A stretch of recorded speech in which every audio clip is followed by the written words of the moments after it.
I tormented each other with Martin for nearly 10 years. He paraded one lover after another, while I held on to a large portion of his wealth. We both held each other's weaknesses, unwilling to show any sign of weakness. But today, I am preparing to divorce him because I am close to death. Chapter 1. It took me a long time to dial Martin's number while looking at the diagnosis report in my hand. Where are you? What's it to you? We are a married couple, yet even asking about each other's whereabouts is seen as an intrusion. Come back, I tapped the table and said, we're getting a divorce. Ha, he scoffed and hung up the phone. Well, I've used this trick too many times before, most of the time just as an excuse to see him. He didn't believe it, as expected. I waited for 2 days, but he didn't come back. Looking at the diagnosis report marking the end of my life, I didn't want to waste any more time. I grabbed my bag and left. There is another way to find Martin, a method that has never failed me. Knock, knock, knock. I lightly tapped the door in front of me, and a delicate girl appeared before my eyes. Nicole. Her eyes were full of fear, as if I could tear her apart through the door. Rolling my eyes, I told her, hey, tell Martin to come home. Tell him I want a divorce. Make sure he knows that among all his lovers, I have the highest hopes for you. Maybe you'll be Martin's wife once we divorce. The delicate girl's eyes turned red. Nicole, I never thought. I sighed, cutting her off, spare me. Quickly pass on the message. If he doesn't come home tomorrow, I'll break down your door, smash your house. Do you think a broken doorbell can stop me? I turned and walked away, not bothering with further words. If all goes well, I'll see Martin tonight. His beloved Jean. How could he endure my provocation? As night fell, he angrily rushed towards me. Didn't I tell you not to go looking for Jean anymore? I leisurely poured a glass of red wine and looked at him, saying, so, what can you do to me if I do? He was furious but couldn't do anything to me. He just said things I didn't want to hear. I don't know what you're trying to achieve. Jean is obedient enough. We have no feelings between us. You won't divorce me and you won't let me have someone I like by my side? Do you wish for everyone to be as lonely as you are? With a bang, I smashed the glass in my hand. He was right, I was lonely. That's why I held on to him tightly all these years, even though I knew there were no feelings between us. Yes, I'm in hell. How could you possibly go to heaven? I looked at him ask you, countering without showing weakness. Feeling tired inside, all these years whenever I saw Martin, we were always at odds. What was the point? I poured another glass of wine and sat across from him, placing the divorce agreement in front of him. Sign it. Even if I have to go to hell, I don't want to see you there. We dislike each other in life, don't come asking for my favor in death. Martin's face turned serious as he opened the divorce agreement. I watched him through the glass. He was still handsome, with thick eyebrows, big eyes, a high nose, and thin lips. Oh, no wonder he's heartless. Why is God so unfair, letting some people stay handsome year after year? What do you want now? He glared at me suspiciously. I smirked. I just want this house, you can have everything else. I'll give up all our shared assets, can't you see? Maybe I asked for too much in the past, so now this sudden change made him feel uneasy. This house was our marital home. Even though it's not worth much now due to its age, I just can't bear the thought of another woman living here with him. I'm petty, I can't stand seeing him being affectionate with someone else. Besides, even if it's not worth much in terms of money, buying a good feng shui burial plot could be considered. Trading our home in the living world for a resting place in death, coming empty-handed and leaving empty-handed, would make things easier. Martin carefully reviewed the agreement over and over before finally saying, I'll have my lawyer draft a new one. The house will be yours, and in addition, I'll give you 10 million. We'll be completely even. I raised an eyebrow. He was generous, easily buying off our 10-year relationship with this 10 million. My lawyer.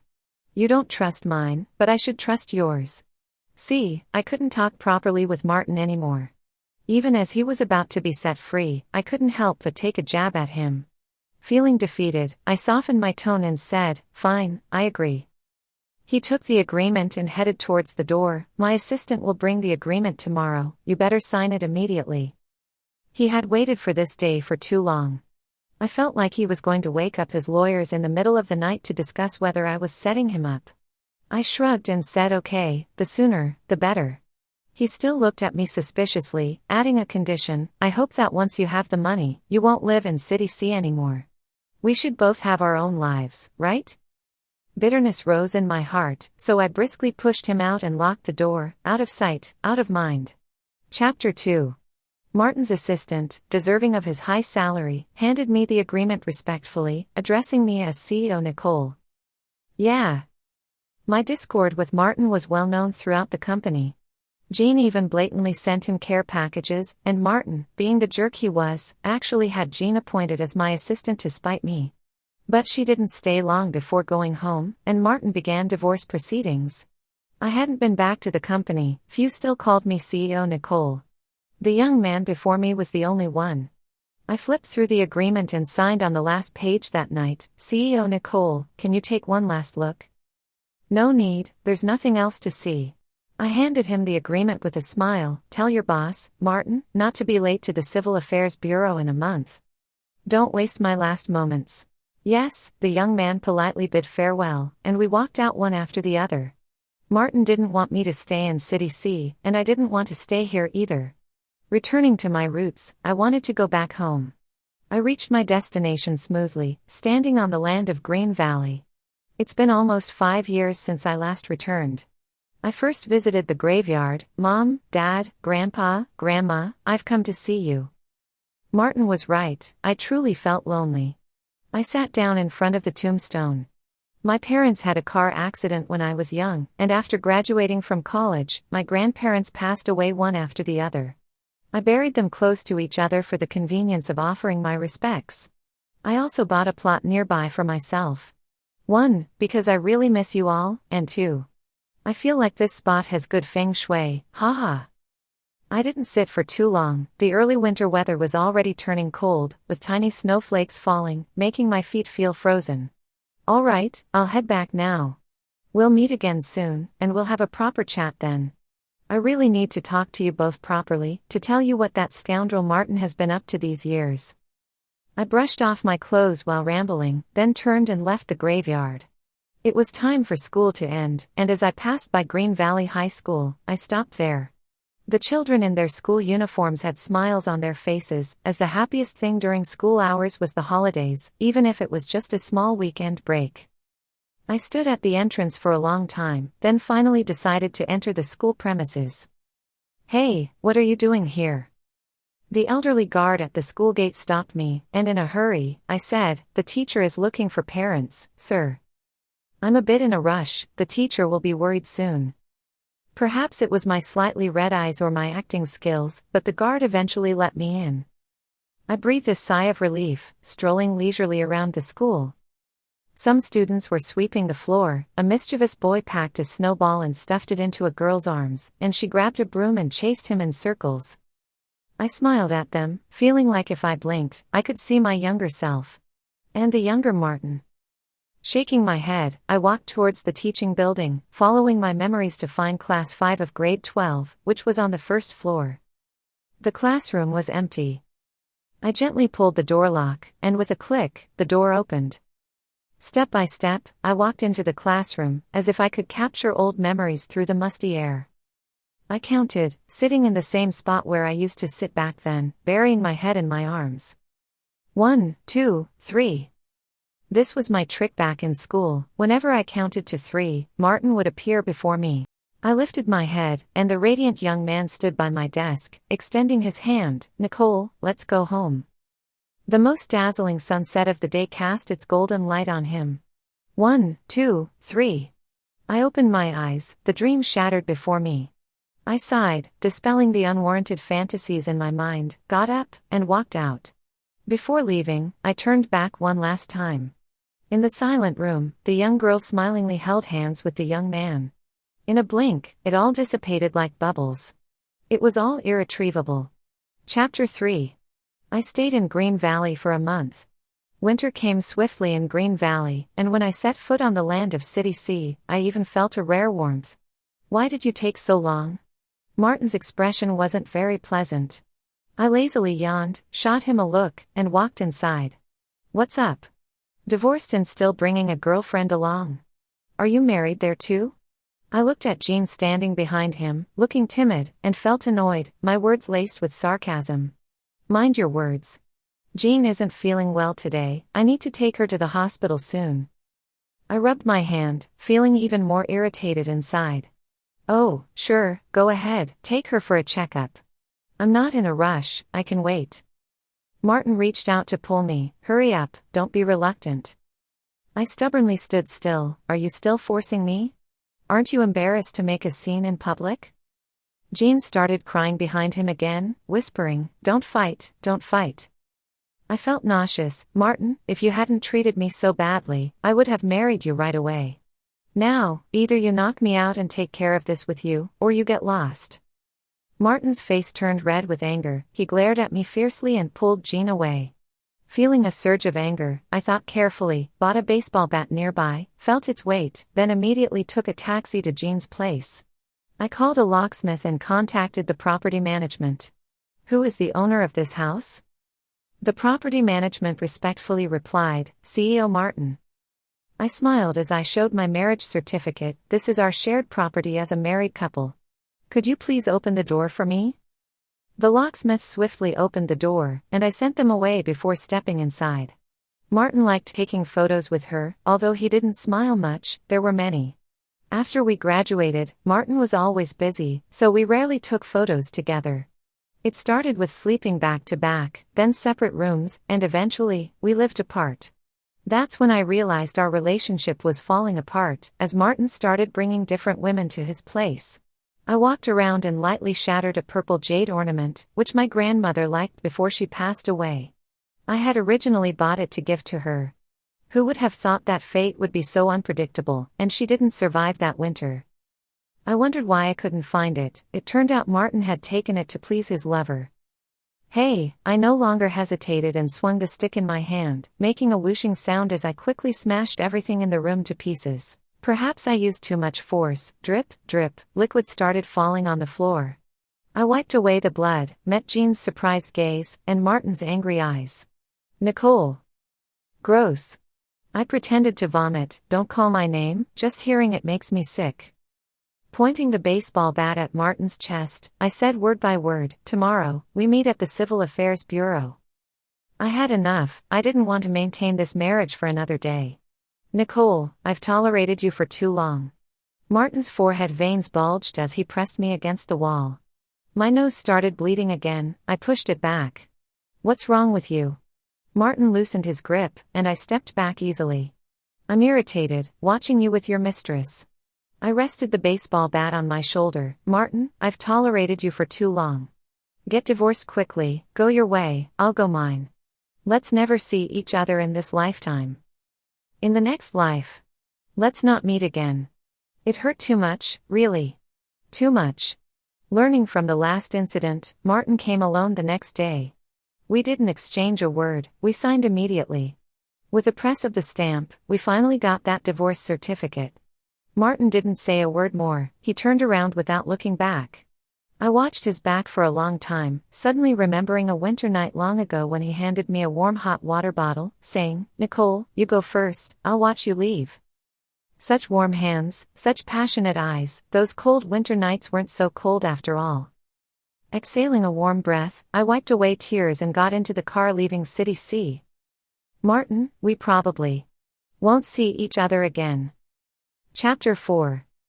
I moved into a hospital and began to receive treatment half-heartedly. Bed 18. "Why did you secretly remove the needle again?" scolded the young intern nurse, standing with her hands on her hips. She was very efficient in her work and didn't hold back when reprimanding. I shrugged my shoulders obediently as she scolded me. "Don't you want treatment? Tell me." I rolled my eyes and half-jokingly said, "I feel too cold, really, could you get me a small hot water bottle?" The young girl hesitated but eventually brought me a delicate hand warmer. No more secretly removing the needle. She bent down to caution me, "Doesn't it hurt?" Looking into her eyes, I felt a rare pang of emotion.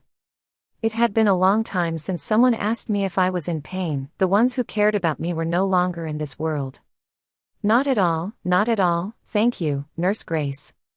I lied when I said it didn't hurt. After half a month, my hands had been pricked to the point of numbness. I couldn't sleep at night due to the pain, so I roamed around with the fourth stand. Nurse Grace was the only one inside the nurse's station, wiping away tears nonstop. I gently tapped on her desk. "What's wrong?" "Shh." She looked around before asking me, "Why aren't you sleeping?"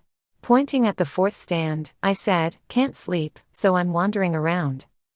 She looked at my face, reached out to touch my forehead, and worriedly asked, "Are you in pain?" I had intended to say no, but against my better judgment, I nodded. She gestured for me to come closer. I pushed open the door of the nurse's station and sat beside her. We ate a big piece of sweetbread together, watched 5 episodes of a melodramatic TV series, used up a whole pack of tissues, and only when it was getting light outside did she urge me to return to the ward. I warned her, "Wait for me to watch this together next time." I remember the plot now, and you're not allowed to sneak a peek. Nurse Grace smiled and agreed, "Quick, go back and sleep." After watching late-night TV dramas with Nurse Grace 3 times, one late night, I received a call from Martin. "Where are you?" I raised an eyebrow. "Why do you care?" Things that weren't his business when we were married, now he wanted to know after the divorce. He was obviously taken aback by my response, so he decisively hung up the phone. My good mood disappeared instantly, and I angrily added him to my blacklist. Nurse Grace, who was waiting for me to watch TV together, asked softly, "Is he a family member of yours?" I waved my hand. "I don't have any family members, everyone in my family is dead." Nurse Grace pointed at the phone. "What about him?" Glancing at the screen, I thought for a moment before saying, "Him? He's just an annoying person. A very annoying person." Just one phone call didn't cause any ripples in my life. I continued to sleep during the day, receive treatment, wander around at night, and when Nurse Grace was on duty, we watched TV dramas together. But annoying people don't just disappear. A week later, I received a text from an unknown number. "You blocked me." I pursed my lips and proceeded to block that number as well. Martin has made some money in recent years. I don't know who spoiled him. He has a relentless attitude towards achieving his goals. I finally managed to fall asleep once and he woke me up with a series of phone calls. "Oh, I forgot, he used to be a rich young master." "Hello?" I replied with a bad tone, unable to even open my eyes. "Why aren't you at home?" Martin's voice came through the phone. I was a bit impatient, but still asked patiently, "What do you want? Which card should I transfer the money to?" "Any card will do. Why are you calling me for such trivial matters?" "Don't hang up." I brought the phone closer and said, "Speak quickly. Why aren't you at home?"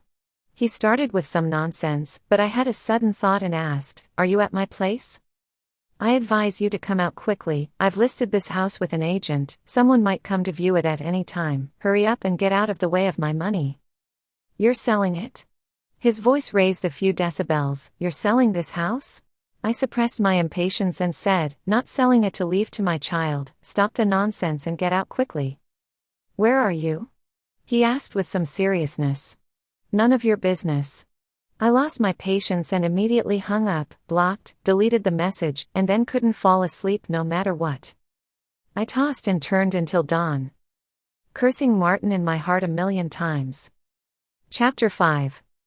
Even when angry, I still had to obediently go for treatment with Nurse Grace. In my hometown, it was inevitable to run into old acquaintances. "Nicole." I heard a voice and looked over. It was my best friend from high school, Christine. When old acquaintances meet, they always have to catch up. That day, with Nurse Grace's approval, I had a rare opportunity to go out for a while. I chose hot pot. "Are you doing well?" Christine asked cautiously. I smiled and said, "It's okay, I have some money, but my life isn't long." Her hand shook as she picked up some food, looking at me in shock. I focused on putting a piece of meat in my mouth, only then did I notice her tears falling in big drops. Hey, what's wrong with you? I quickly pulled out 2 tissues to help her wipe her tears, feeling a bit flustered.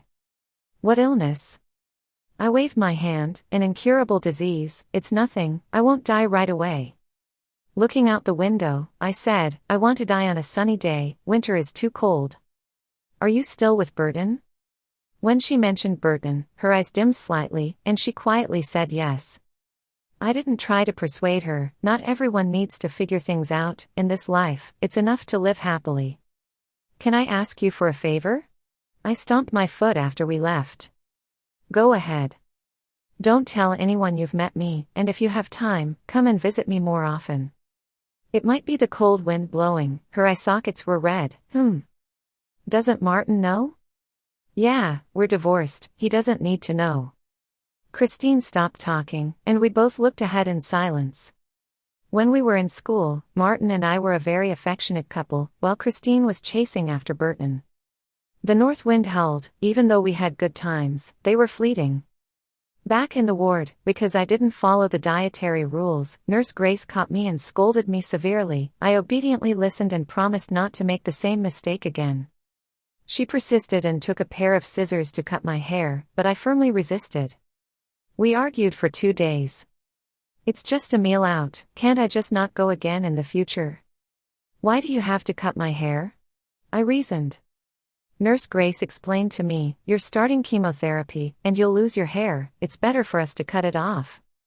I pondered and asked, can't I just not do chemotherapy? Nurse Grace was furious. I laughed and reassured her, all right, I'll think about it. Before she could say more, a tall figure walked in and headed straight towards me. Who are you looking for? He ignored her, just staring at me with a cold face, as if trying to figure out some conspiracy from my expression.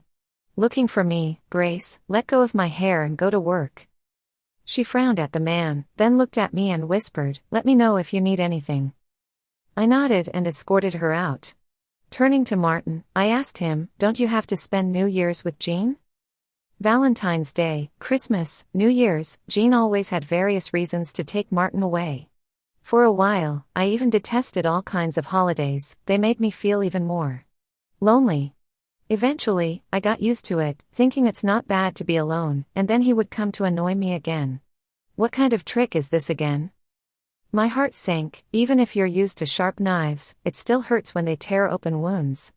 I sighed and said, yes, this is my new way, don't be deceived, just leave quickly. You're coming with me. He made a move to pull me, catching me off guard, and we took a few steps. Let go of me, I emphasized and shook off his hand. We have nothing to do with each other now, understand? Why are you here? He let go of my hand and took 2 steps back. You won't use being sick as an excuse to take more money from me, you know we're already divorced. I changed my breath quietly, feeling like the blood in my heart was starting to stagnate, causing numbness. I didn't even want to say a word to him, I could only drag him outside. Get lost, quickly get lost, take your money and go find your mistress, disappear from my sight. I almost shouted the last sentence. Martin gritted his teeth, straightened his collar, and walked out, closing the door behind him. Chapter 6. Nurse Grace opened the door with some concern. Are you okay? I asked with a pale face, can I skip the 4th if I'm not feeling well? No, you can't. Then I'm fine. Since that time, Martin hadn't appeared in front of me, and I had another peaceful week. Christine would often come to visit me, although we didn't say much, afraid that any word might touch a sore spot, but overall it was harmonious. I always hoped she could sneak in some junk food for me, but it always ended with Nurse Grace finding out and confiscating it. I was speechless. As the Lunar New Year approached, Nurse Grace whispered to me, the weather is getting colder. I chuckled, the 7th and 8th of the 12th month, freezing to death. I counted the time in my head, making sure to return to the ward on time after going outside for some fresh air, lest Nurse Grace scold me again. When I turned around too forcefully, I bumped into someone. Dizzy for a moment, I stepped back to apologize, sorry. Rubbing my forehead, I tried to walk past him, but he grabbed me from behind. Nicole. Martin's face was in front of me again. If it wasn't too cold to bother, I would have slapped him. What do you want? I glared at him fearlessly. He looked far from refined this time, with stubble on his face, looking quite haggard. What? We've only been divorced for a few days and you're already bankrupt? Did your mistress dump you? I sneered at him, but surprisingly, he didn't retort. Instead, he just stood there, staring at me intently. I shivered, shot him a disdainful look, and walked back into the room. Nicole. I sprang 3 meters away. What do you want? It had been a long time since Martin called me like that, and his unfamiliar tone made my heart race. A hint of awkwardness flashed in his eyes. You're sick, why didn't you tell me? I was full of question marks. What's it to you? We both fell silent.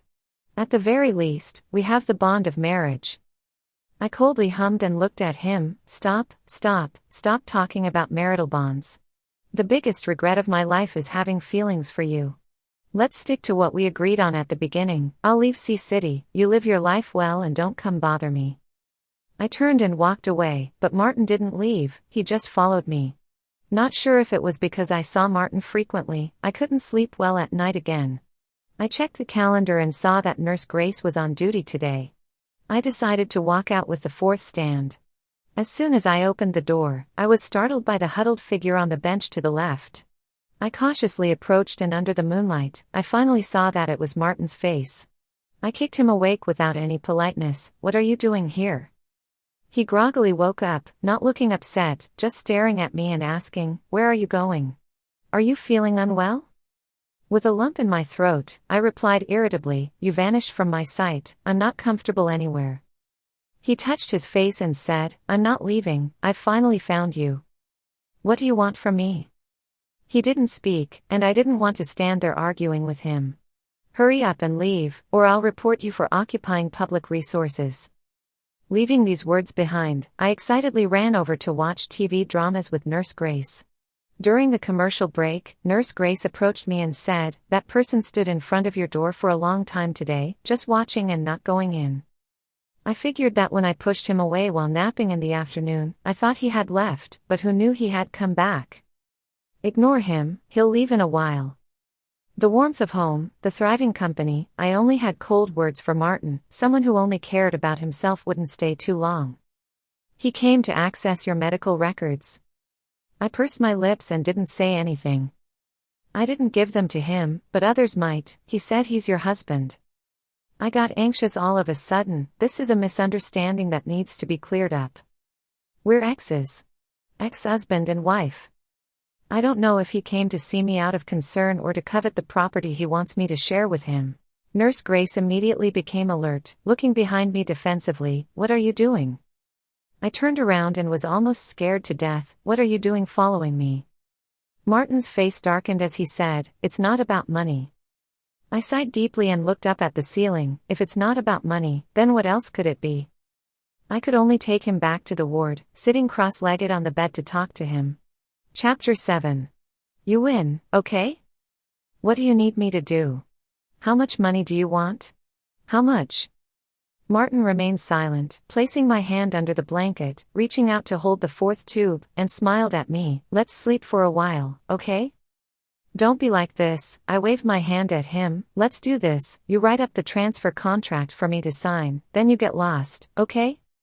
Martin gritted his teeth and glared at me. Nicole, your mouth will be the death of me sooner or later. I coldly snorted, sorry, but that might happen to you first. As if knives were falling from the sky, Martin shed tears. I'm not dead yet, and you're already pretending to be compassionate? I reached out my hand and waved it in front of his eyes, feeling even more blocked up inside. Nicole, I regret it, don't scare me, okay? Martin, with red eyes, reached out his hand to hold mine. After all these years, he still knows how to coax me, my softest spot. In school, whenever he made me angry, all he had to do was sit in front of me, lower his head, hook my finger, and soften his voice, saying, Nicole, Nicole, Nicole, don't be angry, Nicole is the best, I like Nicole the most, don't be angry, okay? Get lost. I got so angry that I kicked him hard as I stood up abruptly. I couldn't stand him pretending to be 18 years old to win my favor, and each time after I forgave him, he would hurt me with those 18-year-old eyes. I was even more annoyed with myself for always being soft-hearted. Martin stood up as if his heart had been broken. I'll be outside. If you miss me, just call me, okay? Get lost. Every second longer, and tears would start flowing. How could I not miss him? But even if I did, I wouldn't see the 18-year-old Martin again. The 28-year-old Martin, I didn't even dare to imagine. Nurse Grace was going home for the new year. She kindly reminded me, take your medicine properly, get your 4 fluids, no pulling out the needle, no running around. I obediently repeated after her, take medicine properly, get 4 fluids properly, won't pull out the needle, won't run around. Nurse Grace was very pleased. I leaned on the table and asked her, can you prescribe more painkillers? I'm in so much pain at night. Grace nurse shook her head, leaned in close, and said, why don't you let that person in, let him accompany you, it's the new year after all. I shook my head, saying no, just because he was at the door, the thought of it made me uncomfortable. If my heart hurt, my body hurt even more. On the 30th day of the year, Martin wasn't waiting outside my ward, and I didn't care. I took a stroll and then ran back to my room to watch TV. Firecrackers outside crackled, and I stood by the window, feeling festive. Bang! Bang! Nicole, Happy New Year. Martin blinked at me, a smile on his lips, holding a cake in his hand, the candlelight on the cake shimmering in his eyes in the night. Nicole, make a wish. He eagerly pushed the cake towards me. I didn't move, staring at him with a complicated expression. Martin, you're really disappointing. I blew out the candle with a whoosh, saying, 2 years ago on New Year's Eve, I said I was lonely celebrating New Year's alone and wanted you to accompany me. You came back, but then at 11 p.m., you said you had to leave, something big came up, the CEO of your business partner couldn't take a break for the new year. You had to work overtime. What overtime? I heard it all. Jean said she was so scared, she wanted you to comfort her. With my hands crossed in front of my chest, leaning against the door frame, I said, the night you left, I spent New Year's Eve alone, feeling that winter was too cold that year, and New Year's didn't mean much. Since that day, I no longer look forward to the new year. You forgot. I didn't forget. I stopped looking forward to the new year a long time ago. I also no longer have a new year. Martin's hand trembled, as if he wanted to find some excuse to cover up, but I couldn't be bothered to listen. I know she was pregnant back then, right? It was right for you to go comfort her. What I regret most is not seeing through it at that time and still hoping you would change your mind. If I had woken up then, maybe I could make a New Year's wish now. I want to live to be 100, can you make that happen for me? I slammed the door shut, not knowing if it hit his face, hoping it would shatter his features. Chapter 8. Christine came to see me, cautiously pointing outside and asking, is that Martin out there? I sternly corrected her, no, that's a nuisance spirit. Christine smiled helplessly, do you really want to cut it? Go ahead, Grace the nurse is too busy, don't take up her time, you do it for me, I'm still a little reluctant. Christine silently began, bidding farewell to my beautiful hair. Looking at myself in the mirror, I thought, I have become a patient, a terminal patient. I couldn't stroll around as much anymore because of the pain. I asked Grace the nurse to find a caregiver for me, saying, they need to be nimble and work efficiently, I have money. Grace the nurse kept her word and found a caregiver for me the next day, but Martin intercepted before they even entered. I'll take care of you, he said gently but with a firm tone. In pain and not wanting to talk, I managed to push out a word, leave. I've heard that too many times, I'm immune now. Feeling even more frustrated, I realized, Martin was my natural nemesis, always at odds with me. When I felt a bit better, I threw everything at him and demanded him to leave. He squatted in front of me and said, Nicole, shall we go back to City C for treatment? I tilted my head and asked, Martin, do you understand what terminal means? My treatments only prolong my life, I don't want treatment. Moreover, I didn't want to go back to City C, it held too many memories I despised. Why not? There will surely be improvement. I pushed his hand away, saying, what's the point of improvement? My family is underground, I'm just going to reunite with them, why do you always block me from being with my family? Nicole, we are A family too, don't you remember? Martin, you should get an X-ray tomorrow. I think you need to treat your problem. We're divorced. Maybe if I made a banner and hung it over your head, you'd remember, right? I took a deep breath and asked, do you have a soft spot for sick girls? Initially, the girl you liked, wasn't she your assistant who got sick and went to the hospital for 4 drips, and then you got together? Later Jean also frequently went to the hospital. I suddenly understood, I get it, you like sick beauties. Martin's face turned pale as he shook his head. Your strange fetish is really something, you better go check on it soon. I was starting to feel nauseous just looking at his face. I warn you, don't interfere with me finding a caregiver. I won't leave my money to you even if I die tomorrow. I won't give it to you even if I throw it out the window. With red eyes, Martin brought a basin and placed it under me, saying, do as you wish. He patted my back, tears flowing, making me even more nauseous, and I vomited everything I had eaten that night. Martin no longer blocked the caregivers I hired from entering, but sometimes he would help the older caregivers with their work. I turned a blind eye, satisfying his strange fetish. As long as they didn't bother me, it was fine. On the Lantern Festival, the older caregiver took a day off, and I gladly agreed. After all, her grandson's voice was so sweet, I liked it very much. Fireworks were still going off outside, and I leaned against the window watching. Nicole, it's cooler by the window. I turned to look at Martin. He had been staying here for over a month, sleeping on the bench outside. Grace the nurse initially tried to chase him away, but later quietly told me, he always goes to warm up fluids for you while you're asleep.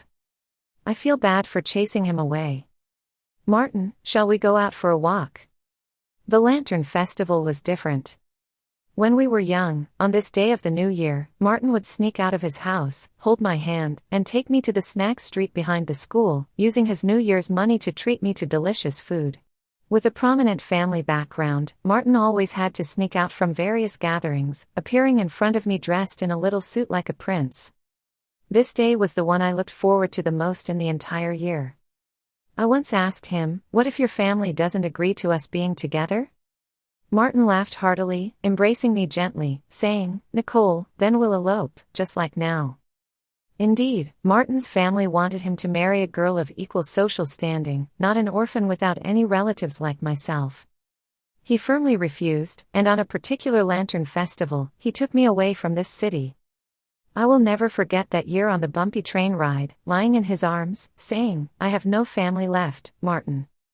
He held me tightly, saying, Nicole, we'll form a new family.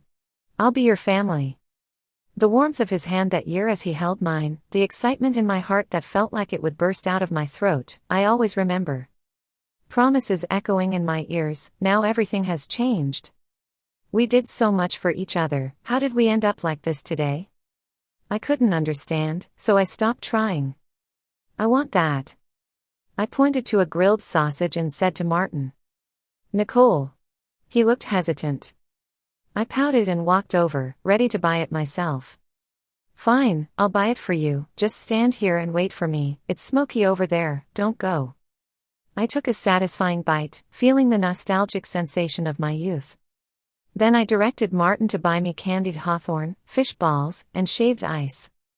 Unable to hold everything, I reluctantly used Martin as a makeshift table, taking a bite here and there. Nicole, he suddenly spoke up. Shut up. I glanced at him and said, if you're annoying me, then go away.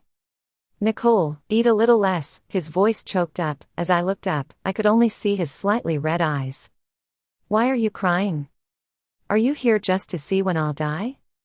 I sighed, pushed him away, and walked far away. Nicole, I spoke out of turn. Martin quickly caught up and asked in a low voice, want to eat a bit more? I'm not eating. I was not in a good mood just now, so I couldn't let him be happy. All this is not good for your health, do you want me to die early? Martin looked down, reaching out to grab my clothes as I tried to leave. Nicole, do you want to eat rice noodles? The one on the back street. That was a shop we used to visit every year, and I loved everything from that place. It might be the lure of the food, or the group of young students rushing past behind me, but more likely, it was the sight of Martin in a suit, head bowed, overlapping with a certain year, a certain moment, a certain instant. I nodded in agreement. Chapter 9. The rice noodle shop had changed owners. The previous owner was a chubby elder brother, now replaced by a young couple. They seemed friendlier, but I still longed for the old owner. The taste of the food had also changed, introducing many innovations. I barely ate a few bites, and Martin hardly touched his chopsticks. When we went to pay, the young couple stopped us and asked, "May we ask, is the food not good? I see you both haven't eaten much." I waved my hand. It's not that, it's just that I preferred the way it used to be. With food, and with people. Change is change, something you can't hold on to. We walked back side by side, fireworks lighting up the sky again. Looking at Martin's face, I thought, those loved by someone still have privileges. Make a wish, while the fireworks are going off. I stopped, sniffed, and looked at him. Hurry up. Martin bent down, close to my cheek, and gazed into my eyes seriously, saying, "If the heavens can hear, I wish to go back in time." I smirked and told him, "The heavens have heard, and they've said to you, spoken wishes don't work. Heaven can't hear, because I've wished 1,000 times before. There's no turning back the clock, no going back." The atmosphere was too good today, so I spoke up, "Jean's child, it wasn't me who rejected it." Martin's mouth drooped. "You let her come be my assistant." I was indeed angry, but the shameless one is you. The child isn't fully formed, I wouldn't harm them. Her methods are too ruthless, and you actually believe her. The more I spoke, the angrier I got, not letting him inside. "You are too despicable." I slammed the door shut again, hoping it would crush him. Soon, I could hardly get out of bed. The doctor asked if I wanted surgery, saying there was a certain risk, but if successful, I could live a few more months. That's not how they put it, I just translated it automatically. I said no, Martin said yes. I mocked him, "Your words don't count, you don't even have the right to sign my end-of-life notice now." He teared up again, and I didn't want to see. We have long been over. He couldn't make decisions for me, no one in this world could make decisions for me anymore. I never let Martin in, he slept on the chair outside for a long time. Nurse Grace even came to persuade me to let him stay inside.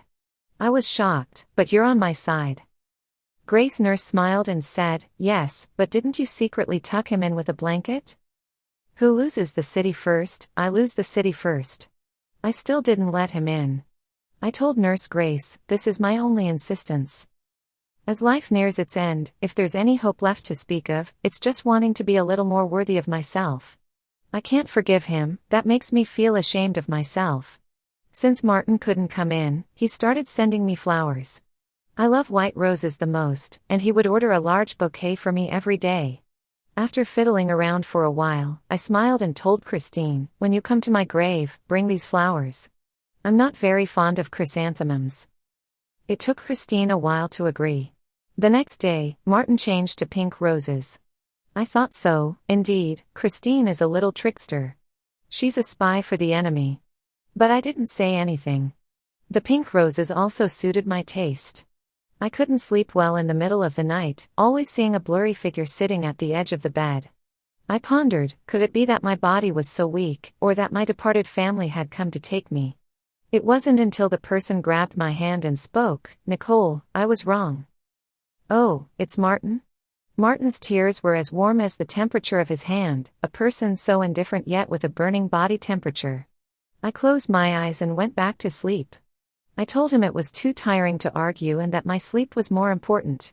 He came to my bedside every day, always saying random things in the middle of the night. "Nicole, don't you want me anymore?" I don't." "Nicole, you've lost a lot of weight." "Yes, I'm ill." "Nicole, can you forgive me? I've let everyone else go, I'll come home on time from now on, and I'll tell you I love you every day, just like before." My nose tingled, I opened my eyes to look at him. "Martin, do you know that because of my indulgence towards you, you keep testing me?" He fell silent. "Nicole, I was wrong." "Where were you wrong?" "You just got bored, so you went to find someone new, and suddenly the person who was always by your side isn't there anymore, and you feel a bit uncomfortable. Then you realize she's about to die soon, so you feel guilty." "No. That's not it. Martin, shedding tears at 18 and 28, had the same demeanor, tears dripping down his cheeks. Martin, you stopped loving me a long time ago, don't say these self-deceiving words. I struggled to sit up and said, even if I were to get better immediately and go home with you, you'd soon grow tired of this life. You just like seeking new experiences. If we lived together for 5 years, 10 years, you'd forget all this, and there would be one young girl after another coming to you. I won't. His voice was too soft for me to hear. You'll bring them in front of me again, asking if I want a divorce? They say they're afraid you'll leave, they say you'll abandon me for comfort when you're sad, they say they're pregnant, have a miscarriage, and you automatically cast me as the villain, accusing me harshly. Nicole. I interrupted him, it's okay, really, it's okay, I never wanted to hold you back, I'm just afraid you can't see your own heart, how can you? How can you mistake guilt for love? Martin covered his face and cried, like an abandoned puppy. He held on to my waist, tears soaking my clothes, and kept saying, I love you, Nicole, I do love you, Nicole. Liar. I've seen how Martin loves me, why is he still trying to deceive me? I lifted my head, thinking, I won't shed another tear for Martin, not a single one. Chapter 10. I don't have much time left awake, every time I opened my eyes, there would be a bouquet of pink roses by the bedside. I no longer refused Martin's entry into my room, but I also no longer looked at him. When Nurse Grace came to give me an injection, she would secretly wipe away tears. I felt guilty, thinking, it's really unfair to the young children, the interns who have to face farewells. I squeezed her hand, I have a gift for you. What? If you don't cry, I'll tell you. The little girl pouted, who's crying? Certainly not me. I smiled, this gift, I can only tell you after I'm dead. Martin would help me wash my body, and I didn't resist, just stared at him, you've become a bit ugly. He nervously stopped his actions and asked me, where do you think I look bad, I'll go tidy up. I shook my head, don't bother, even if you fix yourself up, you can't return to 18 overnight. I said, I still love the clean and fresh young man. Martin forced a smile, gently covering me with the blanket. Martin, you no longer like me because I'm not 18 anymore, right? I was really curious, but Martin didn't answer, he turned away from me, sobbing, his back shaking violently, as if he might faint the next second, crying for a long time. At night, he held my foretube, touched my cheek, and said, Nicole has always been beautiful, the most beautiful. Liar, then why do you love someone else? I ignored him, rolled over, and fell asleep. After the nth time of asking Nurse Grace for more painkillers, the weather finally warmed up briefly. After a heavy snowfall, Christine came in with fruit to see me, and I asked her, can you take me out for a walk? The weather outside seems nice.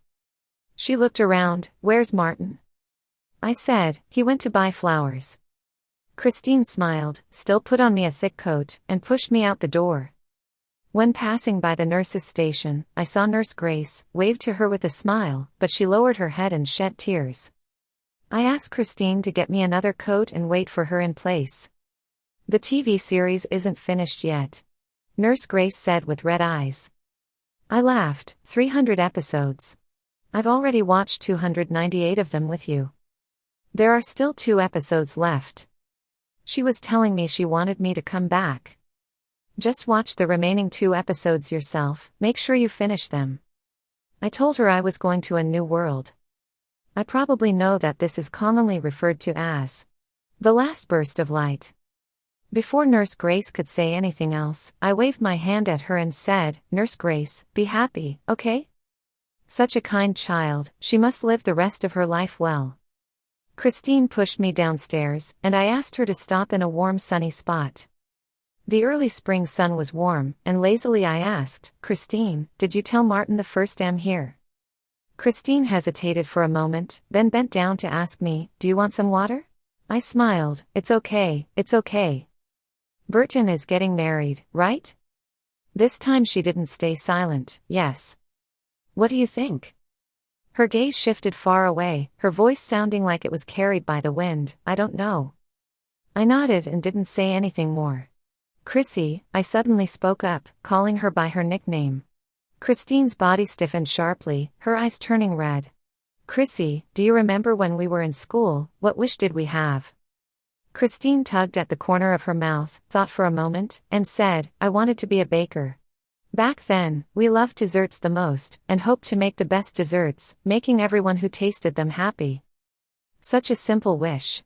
Christine was raised by her mother alone. Similar people always seek warmth from each other. We tried to get closer to each other.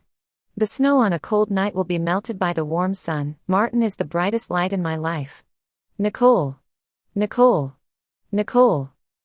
I turned my head and saw Martin holding a bouquet of pink roses, calling my name at the window. He was so eager, almost half of his body was out of the window. I looked at him from afar and thought, this is good, just this one look, it's good. Shall we go back? Christine started to push me. I reached out to stop her, teasingly saying, Chrissy, this is a punishment for you telling Martin secretly. I want you to send me off alone. Tears welled up in Christine's eyes, and I raised my hand to wipe her tears. Chrissy, you see, if I had to say what I most want to see, it's this scene right now. I secretly pointed at Martin, saying, he cares for me, takes care of me, worries about me, and gets all sweaty with anxiety when he can't find me. Since I first met Martin, until today, it's exactly half of my life. I leaned back, trying to make myself more comfortable. Half, what a long period of time. Good, bad, they all come from him, the most sincere emotions, the most malicious words, the hardest feelings to let go of. I closed my eyes and, with a choked voice, said, Chrissy, how did we both end up? Falling for a man? The initial dreams, the simplest wishes, the easiest joys, how did we forget them all? Chrissy, I reached out to grab her wrist, whispering softly, Chrissy, I also wish we could live in a fairy tale world, where if we face setbacks, someone will come to rescue us. But we can't, Chrissy, we can't. Tears streamed down my face, hitting my palm and creating ripples. Chrissy, who can save us? Only we ourselves can save ourselves. Chrissy, I hope you find happiness. You should have been the one most deserving of happiness. We were supposed to be happy. Christine's lips trembled, tears kept falling on my hand. She repeated, Nicole. Don't go. Nicole. Don't go. We had both grown accustomed to being adults, rarely speaking such words anymore. The last thing we should say on the road of growing up is speaking like children. But between life and death, everything can be forgiven. I watched her cry, but had no strength to wipe her tears away. Chrissy, go do what you want to do. Whatever it is, I hope you do what you truly want, even if it means staying by Burton's side, guarding a love that will never bear fruit. You need to be happy. Be happy for me. Nicole, wake up. Is there anything you want to say to Martin? Christine sobbed beside me. My consciousness began to blur, my soul felt empty, I could only shake my head stiffly. What should I say? Sweet words were spoken enough when we loved each other, pleading words were said enough when we weren't loved, and so many cruel words were spoken when our hearts died. What else do I have to say to him? Everything I could have said to him in my lifetime, I've already said. Walking to the end, we have nothing left to say. Chrissy, I still managed to smile at her. It's a sunny day. My favorite, warm sunny day. Even on the road to the afterlife, it won't be cold. Nicole. Someone ran towards me, their voice hoarse. I looked up and saw Martin holding a bouquet of pink roses. He stumbled towards me as if he had used up all his strength. In that moment of confusion, I felt like I saw that spring years ago, a young boy in a white and blue school uniform, running towards me breathlessly, holding a bouquet of wildflowers he hastily picked up from the roadside. He blushed, but still looked me in the eyes and said, Nicole, can you be my girlfriend? I promise. I will treat you well. I just smiled, took the flowers from him, and said, all right, deal, but remember, you must keep your promise. Martin, you must not break your promise. It's you who broke your promise. That tear that was supposed to never fall, still rolled down my cheek. As spring returns to the earth, I sleep without waking. Martin's side story. You don't want to see me, do you? The gravestone remained silent. The person in the photo just smiled, but I missed her lively presence scolding me. Even if it's just holding a stick and smashing everything in the house. But it's impossible. You're so heartless, not even a word left for me. Not even a last meeting, just leaving me with a grave that I had already bought. Nurse Grace cried so miserably, she said she would never watch the last 2 episodes of that show. She promised you to watch it together. The child cries fiercely, eyes swollen from crying. Playing with the large bouquet of roses, I said, she donated all the money you gave her. Your judgment has always been better. Nurse Grace is a good kid. She said she was always meant to heal and save people. This money should go to those who need it more, those who need help. Except for loving me, you always chose the right people. Christine broke up with Burton. They never got married. He just sits in front of the small shop she bought. Christine never visits him either. I think Nicole must have said something to Christine, but she wouldn't tell me. Nicole, why don't you ever visit me in my dreams? I still reached out to touch her cold picture. Well, you should blame me. I opened a bottle of wine for myself. Nicole, I blame myself too. Initially it was just something new, exciting, but how did we end up walking so far that we can't turn back? Nicole, I never wanted to divorce you. You must not believe it, but I never wanted to divorce you. I thought you would never leave. You've always been behind me. Every time I turned around, you were there, so how could you leave? It's my greed. Nicole, you never believe me. It's okay. If you don't come to see me, I will go see you. I almost forgot. My wish is to have a home with you. Nicole, after you left, I truly had no one else. You must think I'm ridiculous. I think I'm ridiculous too. How did I come to understand what I really wanted today? You probably think Christine told me where you are, right? No, I was looking for you. Nicole, I was looking for you. I've been looking for you for a long time. You're not at home, not at the office. I'm so worried, I can't find you. Later, I found you, but you were lying in the hospital. I'd rather you were deceiving me, scolding me, hitting me, rather than really being sick. I wiped away the tears. You're probably going to scold me for being overly sentimental again. After some thought, I said, our house, I bought it back again. That's the house filled with our memories. How could we sell it to someone else? I've secured the shop on the back street near that school. That's your favorite, from now on. I'll take care of it.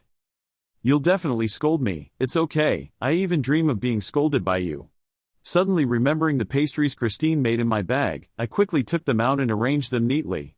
Christine insisted that I give this to you. I almost forgot. She said this was the first one she made. Promised to give it to you. Taste it. If it's not delicious, you can scold her in her dreams.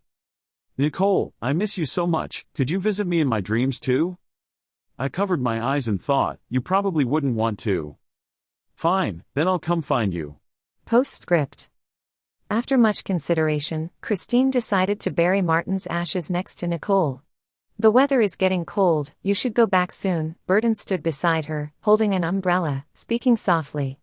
I thought Martin would be okay on his own. Burton's eyes darkened, memories weigh too heavily on him, he can't let go. Then why did you do that in the first place? Burton lowered his head, because they couldn't see clearly. Christine adjusted her clothes and walked out. Let me walk you back to the store. Christine pointed to the figure standing under the tree and said, no need, my husband is waiting for me, you go back early, it's getting cold. Memories weigh too heavily, who can truly let go? If you can't see clearly, then perhaps it's better to miss out.